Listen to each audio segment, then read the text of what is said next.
sekarang kita ingin mendengar nih bagaimana dari pelaku utama atau pelaku utama tembak kita. Korban utama. Ini kenapa ILT ini tiba-tiba ngangkat soal kasus saya nih? Tapi saya nggak akan bicara kasus saya bicara tentang problem hukum filosofi dari sistem pertanahan kita tuh. Nah, kasus saya sebetulnya tadi betul hanya dijadikan semacam lahan untuk mengolah politik hukum pertanahan kita tuh. Pak, kabarnya tadi ada demo Pak di Laut. Apanya? Gimana penanggapannya? Ya nggak apa-apa, demo aja kok. Banyak media yang merekam kegiatan atau pernyataan presiden. Namun tak cukup banyak yang merekam ini. Tanah itu kan belum dijual, masih kepunyaan petani. Tadinya itu ada yang bolong, yaitu setiap jembatan. Tapi waktu sekarang sudah didedah sampai saya katakan rapat. Biasanya lewat pun Ibu?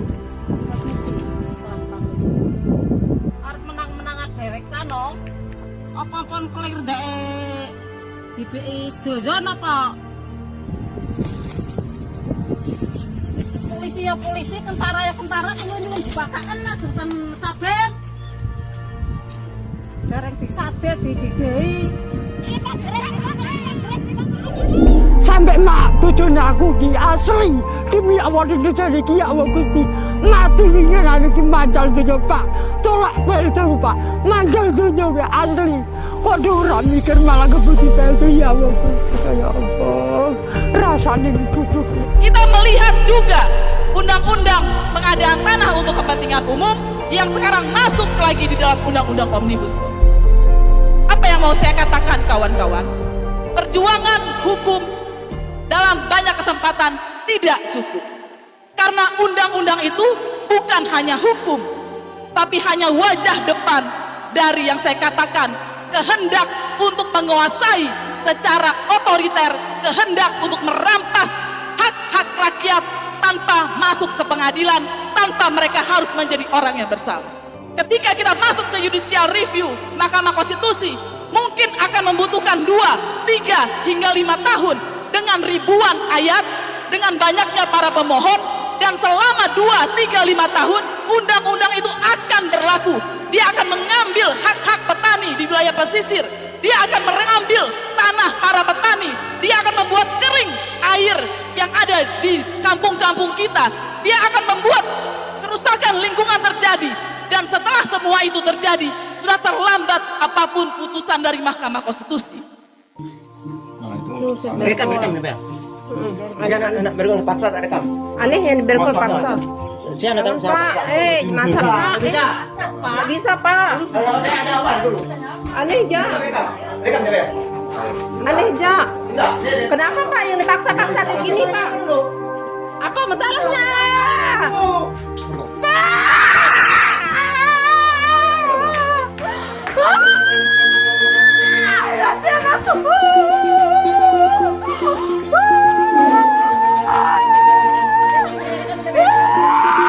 Ayo ikut semua, ayo. Belum bisa. Bukan penjahat Pak. Bapak ini bukan penjahat Pak.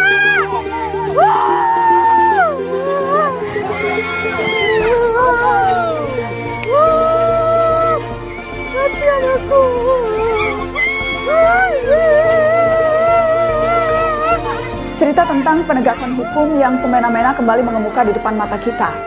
Dari proses penangkapan yang janggal hingga penggeledahan tak masuk akal, mempertebal prasangka tentang rapuhnya warga yang papa di hadapan penegak hukum yang memegang kuasa.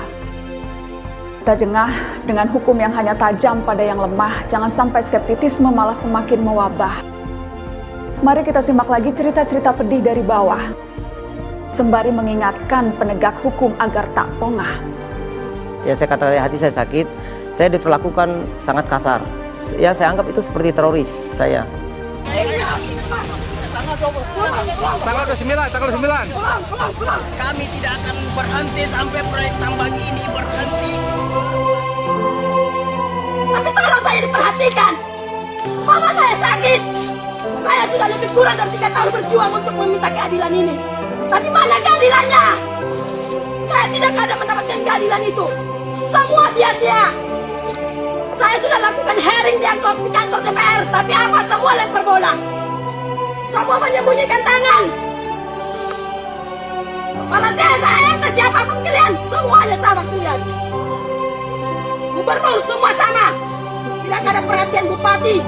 Kalau mau mencalonkan diri semua berjanji manis. Tapi apa buktinya? Semuanya kalian pembohong. Segini banyaknya kalian datang untuk saya tidak akan lawan. Saya sudah katakan saya tidak akan lawan. Tapi saya kecewa sebagai rakyat Indonesia. Saya kecewa. Semua dengan hukum itu. Semua kalian pembohong. Semua kalian pembohong. Ada di rumah Pak Rocky Gerung. Janji saya bikin kejutan. Ini luar biasa. Jadi saya hadir bawa amanah dari pemilik yang punya surat sah ehendum perponding, dan dia punya surat keputusan Menteri Agraria kepemilikan tanah 300 hektar. Menteri Agraria tahun berapa nih? Tahun berapa tuh? 60-an. 60-an ya. Nanti kita shoot surat keputusan, dan ada poin 5-nya itu. Nanti baca sendirilah ya. Yang pasti saya udah senang saya dapat amanah untuk memberikan dukungan kepada Rocky Gerung supaya ini beliau akan berikan ini supaya beliau dapat hak atas tanah ini, hak milik sertifikat. Saya kira gitu, saya udah sampaikan. Bang Rocky. Ya, terima kasih banyak nih Pak Lius yang selalu dekat dengan rakyat, akhirnya mengupayakan asal-usul dari Sentul. Dan beliau lakukan itu dengan usaha sendiri karena dia udah janji akan ada kejutan. Jadi kejutan sore ini ada dokumen yang pasti punya dasar hukum yang kuat karena menyangkut pewarisan dari zaman Belanda. Dan itu mungkin yang akan membantu kita untuk mengupayakan pemulihan hak rakyat atas tanah, khususnya di Sentul. Jadi hak rakyat. Karena gue termasuk. Udah, pokoknya kompak dah. Kita nih yang bersuara ini dibully. Ah, udahlah. Kalau kita dibully itu berarti kita benar. Apa yang kita ngomong pas. Yang tadi sakit ya itu. Yang penting rakyat happy. Dibully. Tapi kalau ketemu orang banyak yang ngajak foto. Wah, saya bilang berarti, Pak, Bapak benar Pak. Terima kasih Pak, Bapak suarakan itu. Jadi ya, Rocky Gerung sih udah ngajarin lagi itu petapa itu. Kalau di budaya udah dia nggak perlu kemewahan. Dia tidurnya juga asal gelepak aja. Makannya cuma sehari sekali. Jadi kalau yang soal Sentul ini bukan soal Rocky. Ini soal rakyat tuh. Tadi ketemu tuh. Ya. Oke. Baik, terima kasih Om Lius. Terakhir, Om Rocky. Oke, saya bikin refleksi karena saya dulu ngajar filsafat hukum dan filsafat lingkungan gitu. Tanah itu pertama-tama adalah hubungan natural dengan manusia. Setelah itu baru ada hubungan legal. Jadi kita mesti paham bahwa kedekatan dengan tanah itu menimbulkan empati kita pada apa yang sedang kita rawat.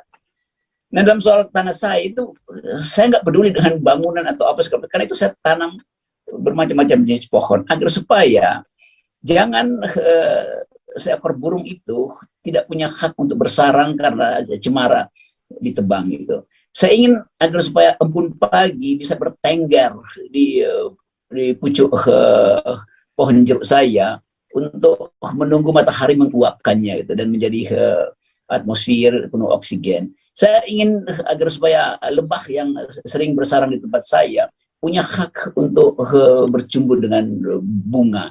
Jadi sebetulnya ini satu ekosistem.